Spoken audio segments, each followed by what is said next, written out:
68 years of non-stop hiccups. Charles Osborne's hiccuping marathon is one of the strangest medical mysteries ever recorded.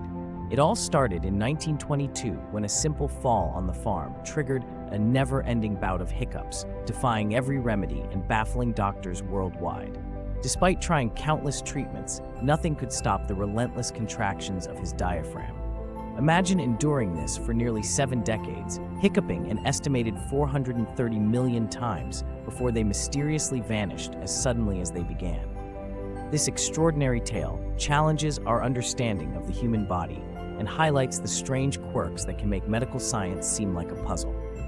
While Osborne lived a full life, the cause of his condition remains unsolved, leaving a legacy that continues to intrigue and perplex scientists today.